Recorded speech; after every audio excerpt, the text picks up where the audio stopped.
So you remember that we have this wonderful software. It's not the most exciting interface on earth, but okay. Last week I showed you how to start with it, but now I want you to do the same thing I'm doing. And on Wednesday, you will be working on Revit. I will upload a detail on Canvas, and then you will have to work with that detail on your computer. And at the end of the class, you'll have to submit it. There is a tutorial about Revit here. So this is a lesson I gave last year. Okay, you can watch this lesson, but pretty much I'm going to repeat the same thing today. Okay, but if for some reason today's recording is not working, you can always watch this lesson. So first, this is the blank screen. First, we need to add the grid. Without the grid, it's quite difficult working with that. So remember that we have to add options. Well, we have to work with preferences. First, we have to check the units, but in preferences, in snap settings, by here I have inches. If you don't have inches, remember that you have to go to options, switch units, and you don't know what kind of units you are working with. But if you go to preferences now and go to snap settings, now you are working in millimeters. Okay, so if you are working in millimeters and you want to switch to inches, we have to go to options, switch units. Okay, and now the next time we open preferences and in drawing in snap settings, we have inches. So remember that we have a show grid, we have to snap to grid. And then by default, we have this 0.196, doesn't make sense. So it's up to us. We can either use 1 inch or half inches or 0.25. I don't know. I recommend you use 0.5 inches. I think you have to type 0.5 and click OK. And now you see that you have a grid here. Okay, so don't start drawing because zooming in and out it doesn't work great with Therm. So don't start working at the just right away because half inch it's a very tiny, and usually the details that we're doing are longer than this. So make sure that before doing anything you zoom to 25%. Okay, and now we can start drawing because it's not easy zooming in, zooming out, and make the screen bigger. It's quite complicated. So make sure that by default you have this grid on. You have this zoom at 25%, and now we can start drawing. And what can we do? We can work with polygons and rectangles. We cannot work with curves. If you want a curve, you have to do the curve with different polygons, but we're not going to do that. Okay, so we're analyzing simple details, and well, let's see what happens. So first, we're going to do something very simple, just a wall with plywood, thermal insulation, and plywood. So remember that you can either select a polygon or rectangle. I'm going to use a rectangle. And if I have a half inch of plywood, so make sure that you have this length, half inch. Then we can select here. And then in this list of materials, we have fiber board. I think it was the plywood.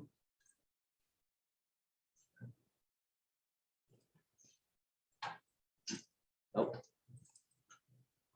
it's the particle board, sorry.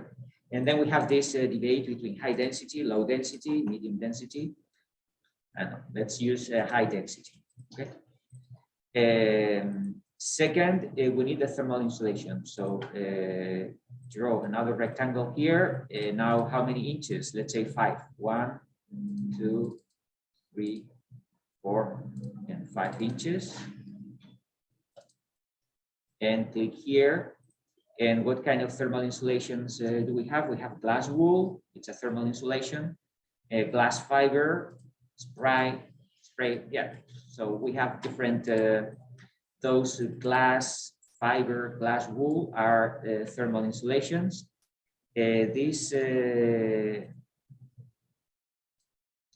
Everything that starts with PYR, I don't know if it's Pyrex or Pyrex. I don't know. Anyway, this is for fire protection. Okay, because pyros in Greek means fire. So everything that starts with PYR, it means that it's a fire protecting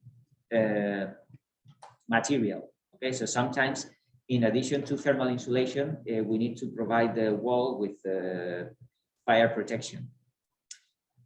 Again, here we are focusing on thermal properties, but that's the explanation of this. So let's select glass wool, the traditional glass wool, and then another layer of plywood here. 1/2 inch, select particle board, high density plywood. Okay, so this is the material itself. Remember that it's not enough. Then we have to add the boundary conditions. Okay, so with this, it's not enough to start analyzing this. We have to work with this BC boundary condition. And remember that when we have this adiabatic layer, means that the detail continues. Okay, so the detail continues in this direction and in that direction. It doesn't continue in this direction. So here, in this horizontal direction, we need to let the system know what is interior and what is exterior. Okay, but if the detail continues, because we just cut a slice of that detail, we have to work with this adiabatic layer. If we select this one, the interface that we have between two materials, we don't have to change anything. Okay, so we have to select only the borders, the boundary conditions, not the inner interfaces between two different materials. Just what is adiabatic means that the detail continues, and then we have interior and exterior conditions. It's up to us. So let's say that this is interior and the left is exterior. So let's select this one. And now we have to change here. You remember that I did this interior and exterior. Do you have this on your computer? You don't. Okay, so let's do it again, because we have to work with the library. Okay, so I'm going to show you how to do it. And I want you to create these two boundary conditions, interior and exterior. We need to open this Excel file, this ARCH360 point, whatever. So open this one.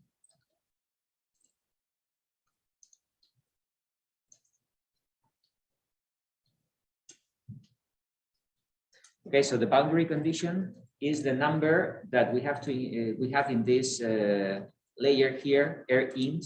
Well, we have different numbers. This is the roof, and this is the floor, and this is the wall.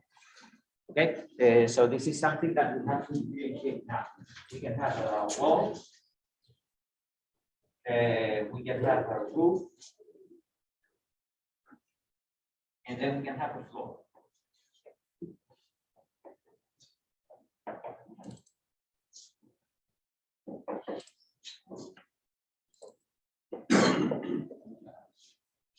Okay, so we're going to have the interior boundary condition and the exterior one. In a wall, this is the interior. In the roof, this is the interior, and in a floor, this is the interior boundary condition. Okay, and then we have the exterior one.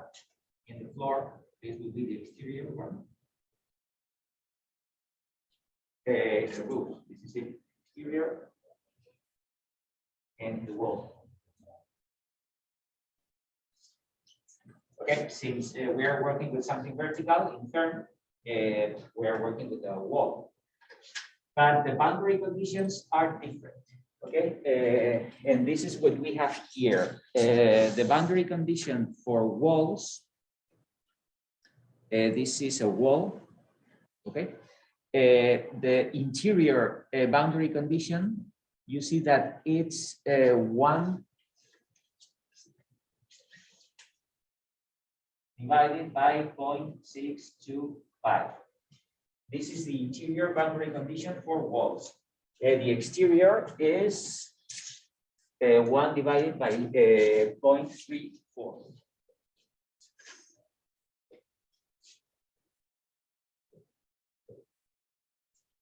Okay, so for walls, we need to use these two numbers. If we are working with floors, have to scroll down. And these are the values for floors.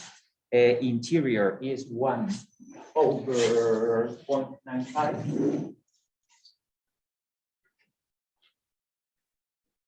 And the exterior is the same. It's 1 over 0.34.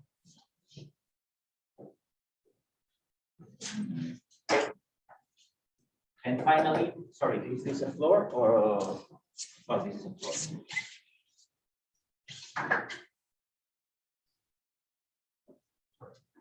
This is 1 over 0.34, the exterior, and 1 over 0.95, the interior.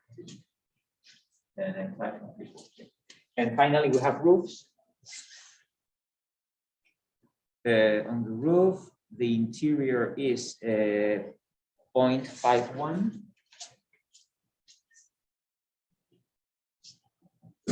And the exterior is 0.34. Okay, so the exterior one, as you can see, is the same for floors, roofs, and walls. Okay, and then we have 3 different interior ones. So we can create an exterior boundary condition, and we can apply this for the floor, the roof, and the wall. But we have to create at least 3 different interior boundary conditions. What's the explanation of that? Because if we have a room,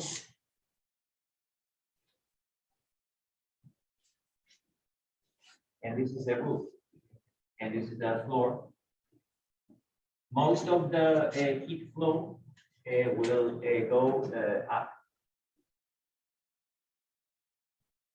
Then it goes through the walls, and very little heat flow goes to the floor because heat tends to go up. Okay, so that's the explanation of why these numbers are different. Because most of the heat flow tends to go up, and then the second most important one is the one that goes horizontally, and finally the one that goes down is the smallest quantity of heat flow goes downwards. Okay, so that's the explanation of these different numbers, and that's it. Okay, so that would be the biggest number because it's 1 divided by 0.51. This is the second biggest one, and this is the lowest number. This is around 2, and this is going to be around 1. Okay, so that means that we have double, twice as much heat flow goes up than down. Okay. Anyway, we have to prepare these boundary conditions with these numbers. So let's create first the exterior one. We have to. So that number is 1 divided by 0.34, 2.94. Okay, so we go to Therm. We have to go to libraries, boundary condition library, and we can create a new one. And here you can type exterior. I have already done it. And then, well, I'm going to, this is exterior 0 Fahrenheit. Okay. So that means that the outdoor temperature should be 0 Fahrenheit. So the temperature outside is 0. And the film coefficient is 2.94.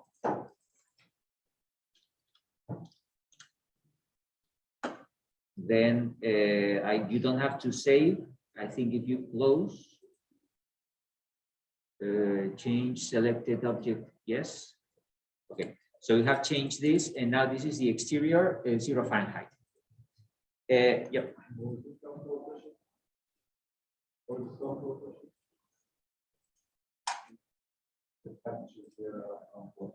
Yeah, let me open it again.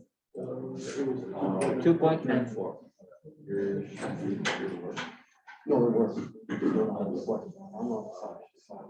Okay, so that means that every time I'm working with at a different temperature, I have to change the outdoor boundary condition. So it's the same in terms of the field coefficient, but the temperature changes outdoors. What should we use?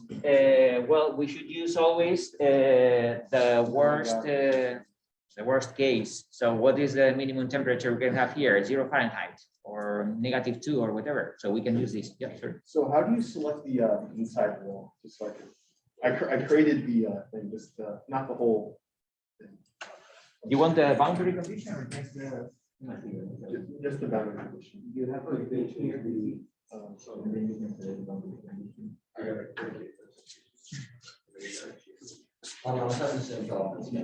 select that outside wall.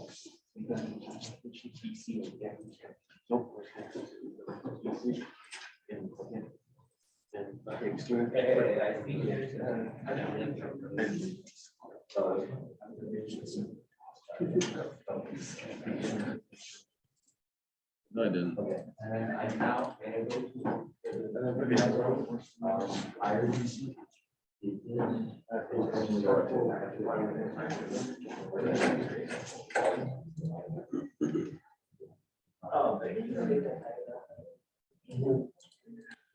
So you have changed that. No, you have to close the system, don't save it, and do it again. Oh. You have changed. Yeah, now you have a problem because the analytic condition is not, well, I can tell you what the analytic condition is. Okay, thank you.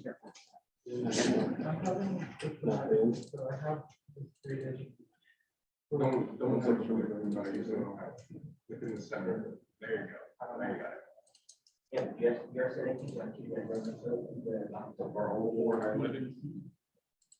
Yeah. All right, now we go into particle board high density. Oh, so that means that we have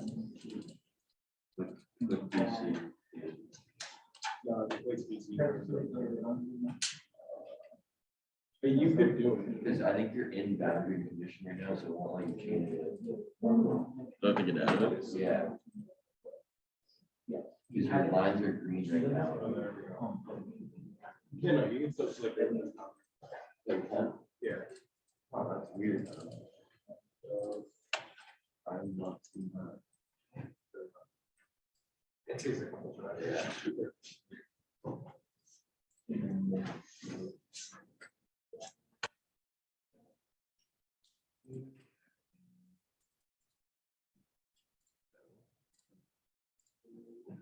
Right there.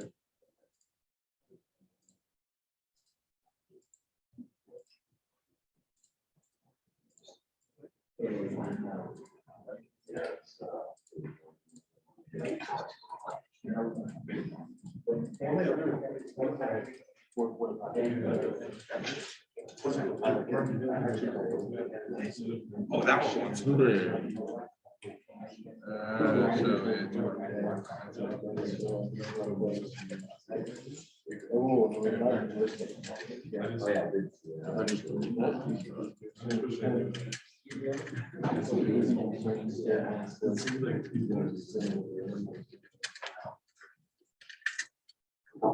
Okay, well,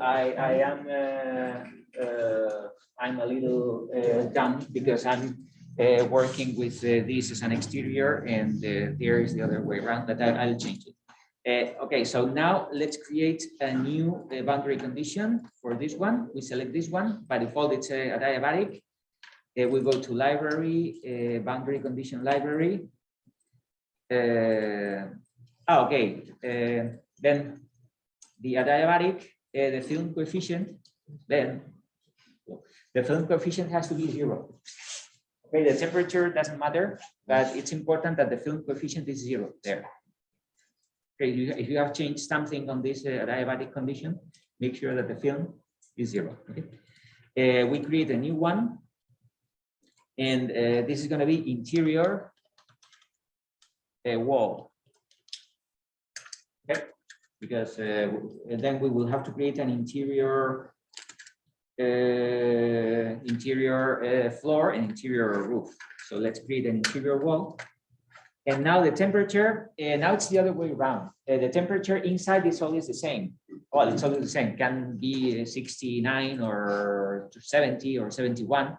It's a comfort temperature. Okay, so let's type 70. But the film coefficient changes for walls and for roofs. So for the wall, it's going to be 1 over 0.625. So this is 1 over 0.625, 1.6. So this is 1.6. And close. You want to change the selection? Yeah. Okay, so this is it. Now, if I want to change that, if I want to make the left side exterior, then I can just click here, and I can select exterior 0 Fahrenheit. And if I want to make this interior, then I have to change it to interior walls. Interior walls. This one. There was a way to change colors, and it helps. So in library, boundary condition library, then the color. Okay, so I can change here the color, and I don't know, interior, make it red. And well, it looks nicer because we have outside we have green, inside we have red. Okay, not mandatory, but it helps.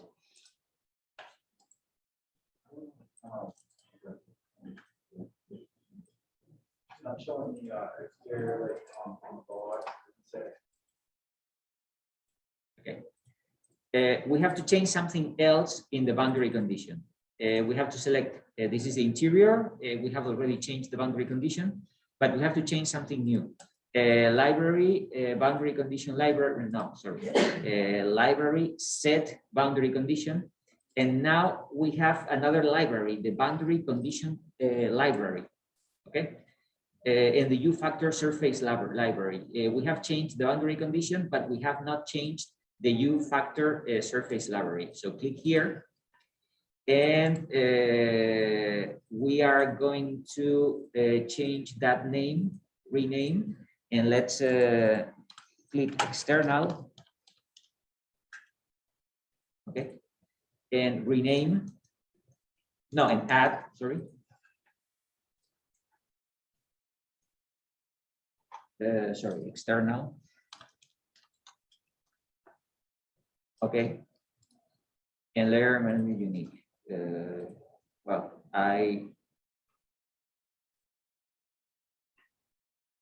okay. You see that we have created the external one here. Okay, we can either rename one or we can add a new one, but it's better adding a new one. So I have selected this external, and now I have to create a new one. Create US factor surface library or U factor purpose library, and now we are going to add. Let's call it internal. Okay, and close. And now when we are here, we have the external and the internal one. Okay, that's it. Okay, so we have two things. We have the boundary condition library and the, I forgot the name, the U factor surface library. We don't have to add any number, it's just a name. But what the system needs is that we have different library conditions, but then if we have a wall,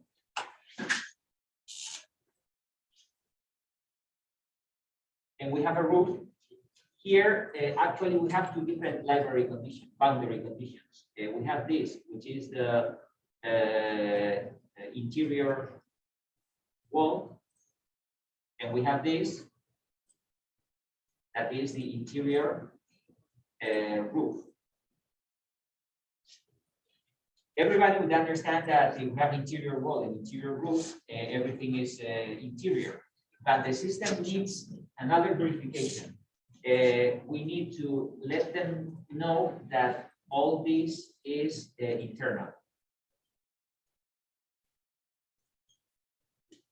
Okay, so here we're going to have the exterior wall. We have the exterior roof. But the system needs to know that all this is external.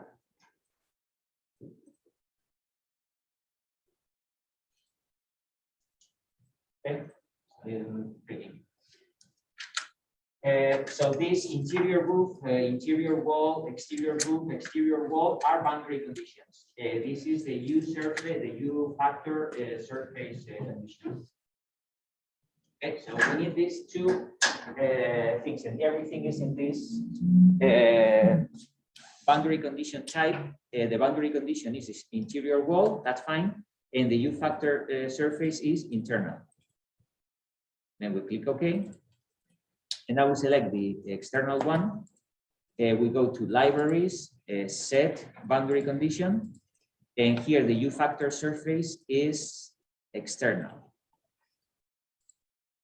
Okay. If we don't have a corner, it's not necessary. Okay, but if we don't have this, there will be a warning. When we are calculating things, there will be a warning. But when we have a corner and we have a connection between walls and roofs and floors or whatever, then we need to convey the idea that all the volume that we have here is interior and all the volume that we have here is exterior. So that's why we need the green boundary condition, which is the U value, U factor surface. Okay. So I told you that I was going to give you a file with all the boundary conditions, but I think it's better if we do it and we try to understand what's behind Therm. Okay, make sure that you click here and it's a diabatic. Make sure that you click here, go to libraries, set boundary condition, and it's an interior wall and the U factor surface is internal. And make sure that you click here and go to set boundary condition, and it's external, and it's exterior 0 Fahrenheit.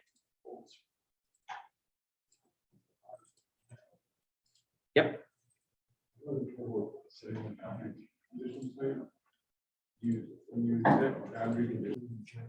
So now we are done with this. We have materials, we have boundary conditions. Now we can calculate things. So this calculation is going to be something stupid because it's very simple, but let's work with this calculation, calculation again. And by default, we have temperatures, okay?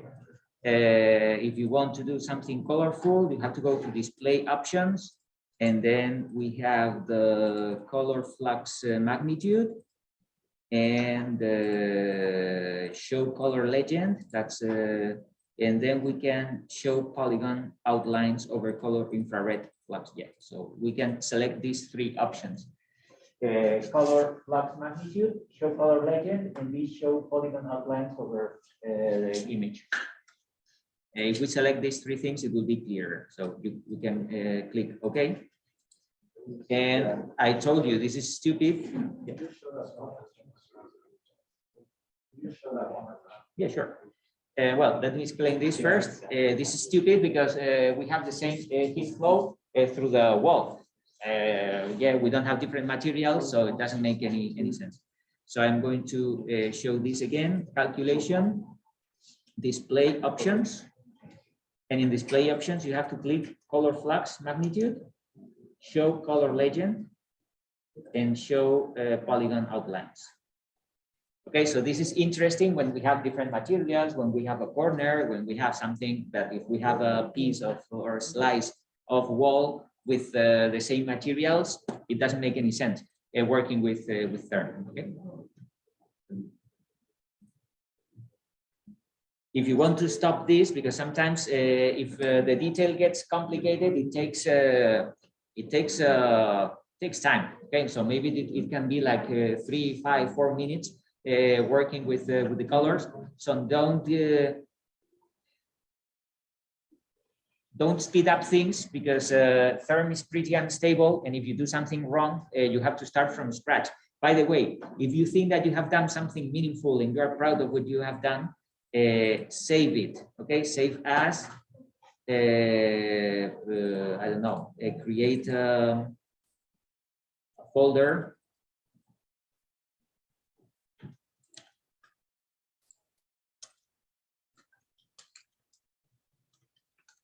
Therm files, and I don't know, wall 1 or whatever.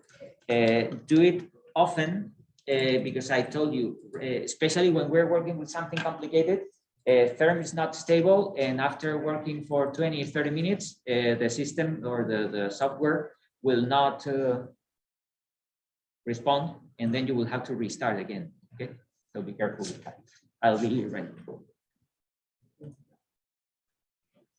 Okay, let's create a roof, but with different materials. So we are going to create a roof now, different materials, and we are going to work with different boundary conditions. We're going to create these 2 boundary conditions. The exterior one, well, the exterior is going to be the same if the temperature is the same, but the interior boundary condition will be different. So let's delete this. I have already saved, remember. Do you want to delete everything? Yes, I want. So now we are going to work with, if you delete the same file 3 or 4 times, the system will collapse. Okay, so I'm doing it, but probably the wisest thing would be save the drawing, shut off the program, and then open it again. But okay, let's work with the rectangle again, and now we're going to work with the roof. So imagine that I have this 1 inch. What kind of materials do we have here? Aluminum, rubber,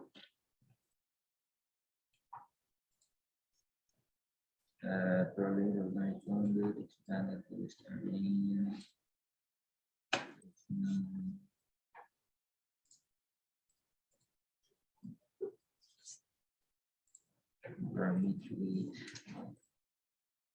Well, I'm going to use any material now. It's not important, but if we are working with a flat roof, we should be working with something waterproof that can be rubber. Okay, so let's use this, a rubber. Doesn't make much more sense, but it's something that it's waterproof at least. So we have this, then we have and I'm going to create a roof with rafters. Okay, so I'm going to work with the roof. And at least I'm going to create a rafter like this. And this is the thermal insulation. Okay. So this rafter is going to be 2 inches by 16 inches. This is the can be 2 by 12, 2 by 16. It's fine. So I'm going to create a rectangle. 2 inches, 1 and 2, and now 1, 2, 3, 4, 5, 6, 7, 8, 9, 10, 11, 12, 13, 14, 15, 16.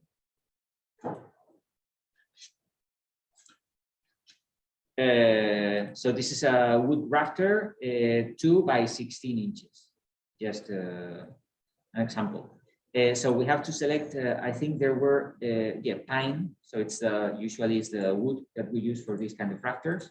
We can use pine, okay?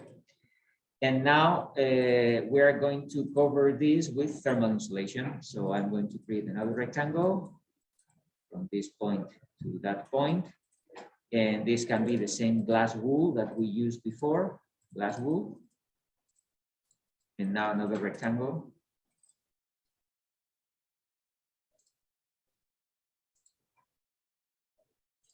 Glass wool. And inside I can use plywood. Low density, high density, high density. Okay, so we have a rafter here. Probably 16 inches is too much. Yeah, actually it's too much. But well, this is what we have done. Then we have here glass wool. Here we have a rafter, and here we have something protecting the thermal insulation on the rafter and plywood inside. Now we have to select boundary conditions. So remember that if you select polygons, now the ability to select the boundary conditions, it's not there. Okay, so you have to click BC, boundary conditions. And now we can select this. And this is not adiabatic. This is exterior. Okay, since we're working with the roof, we can use the same exterior boundary condition because the film coefficient is the same. It's 1/3.4 and no 0.34. So we can select the same exterior boundary condition. Exterior 0 Fahrenheit. Remember that we have to use the exterior 0 Fahrenheit. And then this one, we have to create a new one. So we can go to library, we can go to boundary condition library, and we have to click new. This boundary condition name is interior roof. The temperature is the same, it's 70, and the film coefficient is 1/0.51. The film coefficient is 1/0.51. And this is 1.96.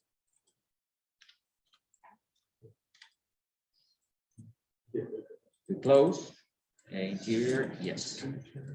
And we can change the color.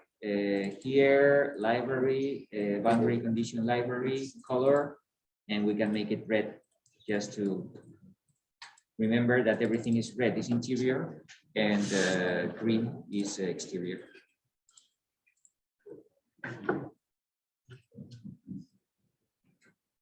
Okay, so we have this rafter. We have two different materials inside and outside, and then we have the thermal insulation between two rafters. So let's for this boundary condition, go to library again, set boundary condition, because the U factor surface, it's none. And what should it be?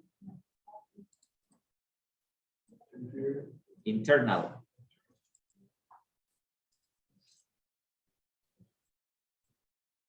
Okay, because if we are working with this corner, we are working with this green layer now, so it's internal. And now we can calculate calculation, and we have this. And if we go to display options, we say color flux magnitude, color legend, and show polygon. Click OK. And that's more interesting than just having a slice of wall or roof with the same material. But as it is more interesting, the system sometimes collapses. Which ones did you select for the display options? Color, flux, and what else? Color flux, show legend, and show polygon. Show polygon is just below.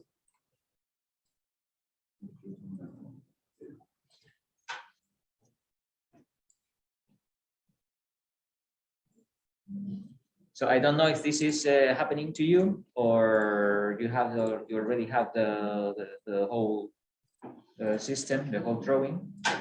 Sometimes when you delete something and you do it again and you keep on deleting and doing it again, you have these issues, and eventually the system collapses. So it's a lot of fun.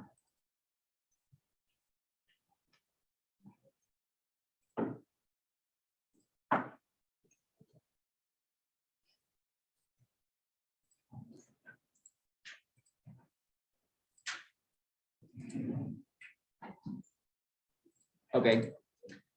If you notice, every time you have more area of the drawing covered, so it's working on it.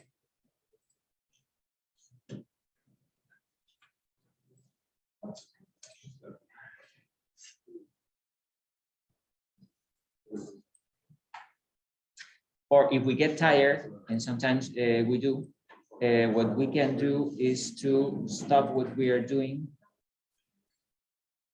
Okay, so I press escape. Would you like to stop what I'm doing? Yes. And now I can save it, save as roof.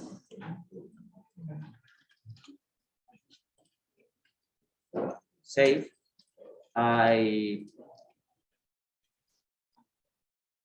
open again the Therm file.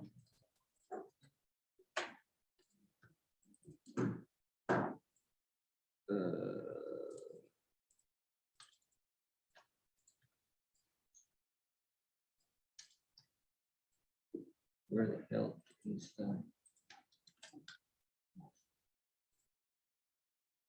Therm? Okay, and where is the Therm files here? So I open the roof, trying up on this PC. Okay, so I'm trying to file, open, and now I can open the roof, see what happens. Okay, the roof is here. And now if I try the calculation again, calculation, are you going to recalculate? Yes. And now I want to display options, color flags, show legend, and show polygon. Okay. And now it works. Okay, so sometimes be patient. It's for free. Come on. So sometimes you have to close the drawing. So that's why it's important that you save. And even before running a calculation like that, you should save just in case, because if the detail is complex and you run a calculation with the color flags, most likely the system will collapse. But if we have this, now we can work with different options, and this is what Therm is good. We can do this with Revit. With Revit, we can calculate materials with different layers, and we can have the R value of this material. But here we can include a layer that has two different materials. Here we have thermal insulation and rafters. And that's important because, well, obviously we detect thermal breaches. So here we understand if we don't have the thermal insulation, most of the heat flow will go through this. But here we can quantify the amount of heat flow. So through the thermal insulation, we have 1.1. And through the rafter, we have 3.5, almost 4. Okay, so how many rafters do I have here? If I have 20 rafters, I know that we are going to have a heat flow close to 4 in the rafter, and a heat flow close to 1 through the thermal insulation. So I can quantify how much energy we are losing through the rafter compared with the thermal energy that we are losing through the thermal insulation. Okay, so that's useful because it's not, yeah, we're aware if we don't have thermal insulation, most of the heat flow will go through this, but how much? In this case, it's in this case, it's around 4 times as much energy through the rafter than through the thermal insulation. 4 times. It's a lot. And there's something else that is useful in calculation options. We have display and we can show you factors. So let's do this, show you factor. And here we can either show the U factor or the R value. If we are familiar with the U factor or the R value, we can do both. Here you see that we don't have anything because we are doing in projected Y. We have to change this to projected X. And now we have different things here. So we see the R value is 57 and the U factor is 0.0175. We have the U value and the R value. U equals 1 divided by R. Okay, so this is very high, 57, and this is very low. It's 0. Because the U factor is always the inverse of the R value. So is this R value 57 good? What do you think? What does it mean, Sebastian? It's right up, it's almost at the standard. Right? What's the standard? Is it the 50 for the U factor? 50 for the U factor, but this is not, well, this is the passive house standard, which is a very good one. Okay, so 57, it's quite good. Okay, because we have 16 inches of thermal insulation, 16 inches, something like that. Okay. A lot of thermal insulation. Although if we didn't have the rafter, it would be even better. Okay, because this is the average between the rafter and the thermal insulation. So that's why this is important. Because with this element, we can understand the influence of rafters in the detail. If we change this, so do you want to stop? Yes. So I'm going to change it. And I'm going to change this as well. Okay, so imagine that I delete this part of thermal insulation and I keep on adding, well, when you open this again, you have to go to options, preferences. I have to go to snap settings, show grid, and now have the grid. And I'm going to create more rafters. So I'm going to do something ridiculous that it's not what we should do. So this is pine. And another rafter here.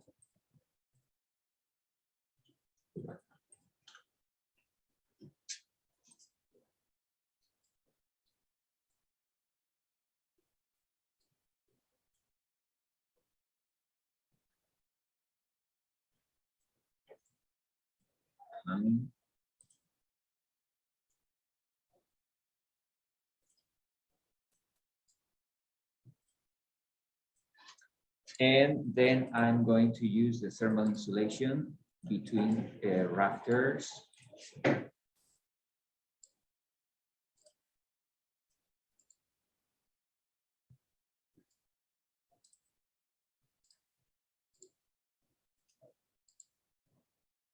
And I told you that we can usually, we can select material and then, okay, good.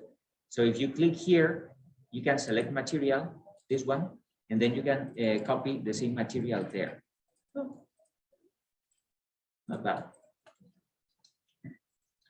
Okay, so I have done this. It doesn't make sense. We don't have so many rafters, but I want to show you that now the R value will be lower because we have more rafters than we had at the beginning. Okay, so if I have this, I haven't changed the boundary conditions, so I can work with the same boundary conditions. I would try to save it before, just in case, save as roof 2. And now run the calculation. If something goes wrong, I will close the software and I will open the file again.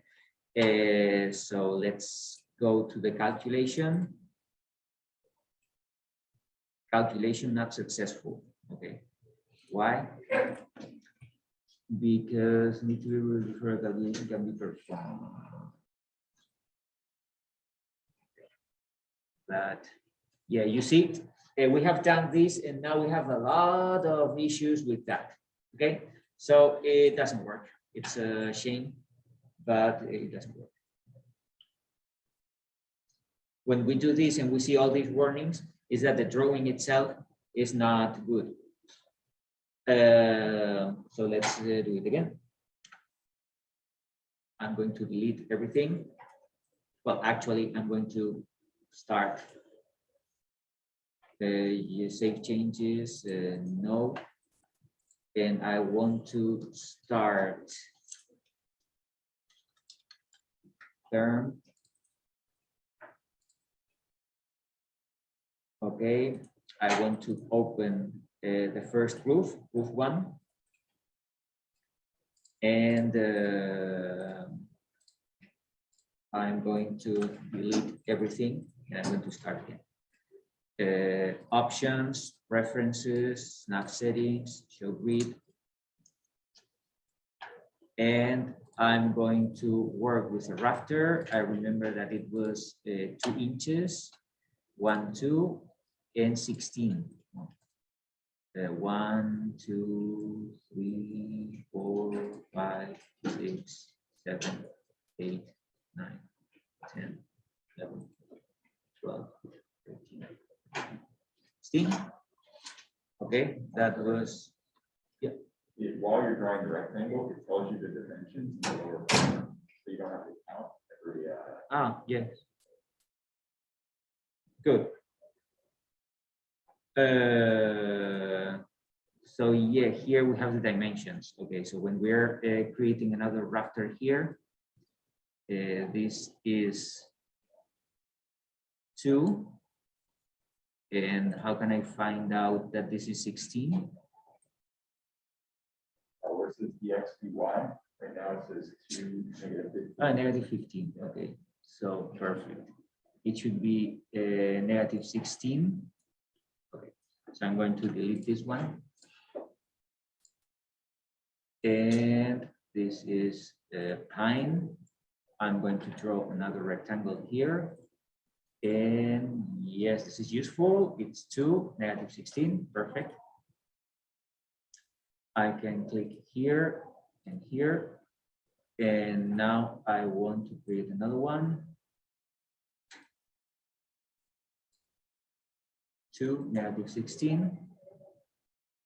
And we have the time. And now I want the thermal insulation. So this is gonna be glass wool. And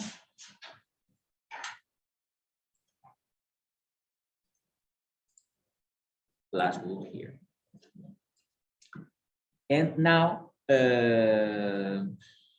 okay, let's draw a rectangle. It was 1 inch. It was rubber. Yeah, this one. And in this, we have the plywood. High density plywood. Particle board, high density. Okay, and now I have to work with boundary conditions. We have the boundary conditions, BC. This is exterior 0 Fahrenheit. And this is interior roof. Interior roof. Okay, just check library, set boundary condition. The U factor surface, I have to change every time. This is internal. And this one, library, set boundary condition, use factor surface. This is external. Okay. So let's save it. File, save as, roof 2. And now calculation. Okay, now it works. And I want to display options, color flux magnitude, show legend, and show polygon. Okay. It works well. Now we have more rafters, and we have fewer parts with thermal insulation. So how does it affect to the U value? So let's find out. Calculation. So U factor. It's a projected X, and the R value now it's 35. Okay, so we have the same thickness, but as we have more rafters, now we have reduced the R value.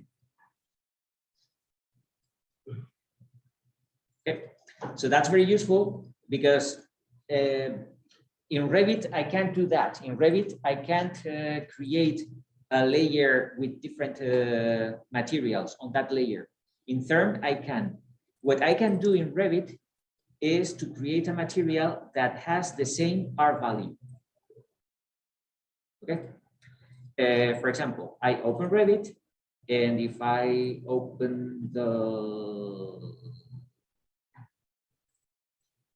remember that we had a sample file in Revit, which is where's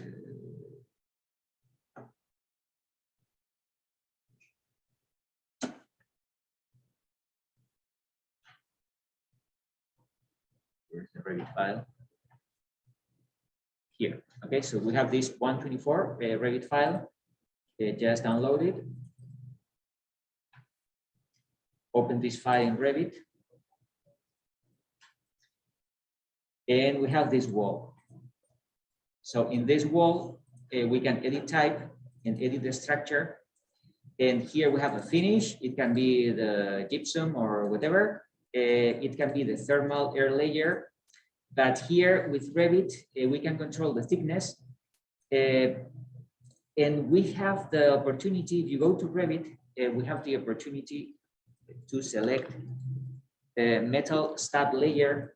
Studs are vertical elements. So that means that we have vertical elements between this vertical element, we have thermal insulation, but those are metallic. I think there is a rafter. Yeah, okay, so we have structure, wood joists, or rafter layer. And then we have structure, wood joist, a rafter layer with insulation. Okay, so we can select this as a material itself, but we don't have actual vertical elements there. Okay, so this is a layer, and in the Revit file, we won't see the rafters. So we can do this, we can select this layer, but when we select that, what is the thermal properties? So remember that we can change the thermal property, and here we have the thermal conductivity. The thermal conductivity is the inverse of the R value of that layer. Okay, so if we know the R value in Therm, if the R value it's 35.36.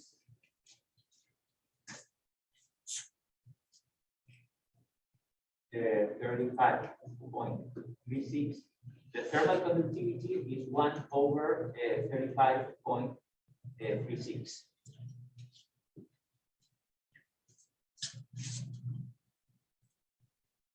So we can go to the calculator and we can see that this is 1/35.36 equals 0.028.